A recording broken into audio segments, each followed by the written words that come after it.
As vaccinations increase, experts urge vigilance against variants. Our Mike Pelton speaking with Arizona doctors tonight about their COVID concerns. Well, you've likely heard it already, but experts say the race is on to vaccinate enough people before coronavirus variants cause even bigger problems. And today, University of Arizona President Dr. Robert Robbins says students should get their first vaccine dose by this Friday to ensure they're fully vaccinated before summer travel.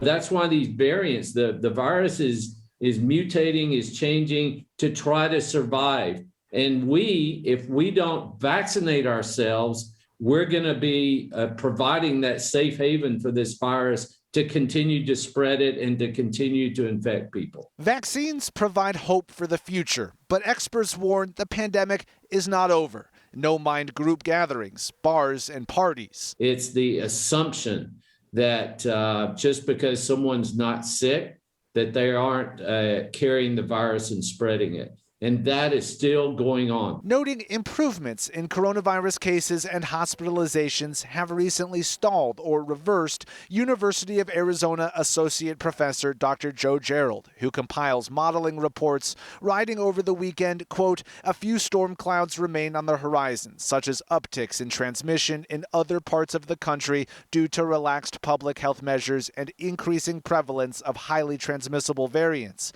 Arizona may be no different, as Governor Ducey relaxed Arizona's mitigation efforts a couple of weeks ago, and the highly transmissible UK variant, among others, is prevalent throughout Arizona. Look no further than Michigan, going through another surge. A University of Arizona associate professor of immunobiology stressing vigilance is key. One of the mistakes we keep making over and over again is seeing what's happening in other parts of the country or the world and thinking that it won't happen here. Every wave has been preceded by waves on the East Coast and in the Midwest, and that's what we're seeing right now. Now, there is good news when it comes to the vaccine. Dr. Gerald notes the ASU COVID-19 modeling group estimates that by May 1st, vaccinations will have saved more than 1,000 lives in Arizona. And we're in Phoenix tonight. Mike Pelton, ABC 15. Arizona. Mike, thanks. New details now in our Wildfire Watch, including the search for an arsonist. A $10,000 reward being offered for information on the person who started the salt fire burning in Bylas, Arizona, on the San Carlos Apache tribal land last Thursday. That fire quickly growing to more than 3,000 acres. It's just 35% contained. If you know anything, call the number there on your screen. Major progress on the Margot fire. Crews say it is fully contained as of today. All residents now allowed back home. That fire sparked in Dudleyville, south of Globe. Investigators say this is human caused, but are still looking for exactly how it started. Want to bring in our weather expert now, Chief Meteorologist Amber Sullins. And Amber, winds are keeping the fire threat around.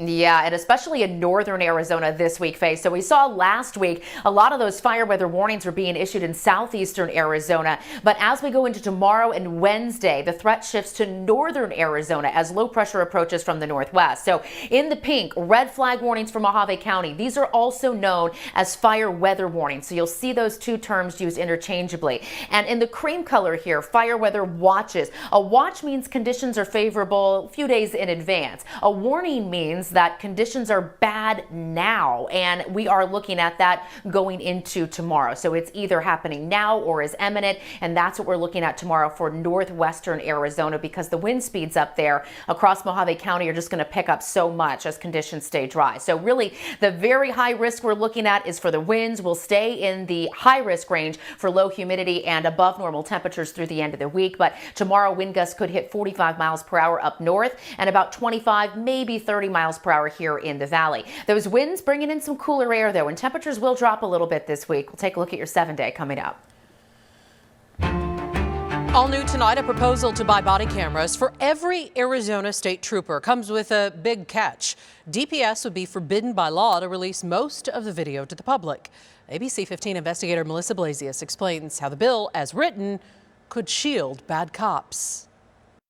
Critics of the bill say that DPS could use the video of criminal acts to help convict people in court, but could deny all other requests for non-criminal video, things like traffic stops or officer misconduct. Dion Johnson died last May after being shot by DPS trooper George Cervantes, prompting public protests and calls for more transparency. And had he had a body-worn camera, the public would know what actually happened at that vehicle when he came in contact with Mr. Johnson.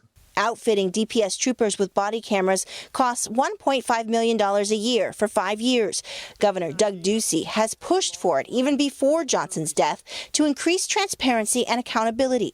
ABC 15 also showed you last summer how 3/4 of Arizona police agencies already have body cameras, and DPS has fallen behind the times. This year, Republican Representative Kevin Payne introduced the funding bill, HB 2461. To keep both the citizens as well as the officers safer and keep a record of what goes on. By a vote of 59 ayes, 1 not voting, you passed House Bill 2461. It passed unanimously in the State House. House Bill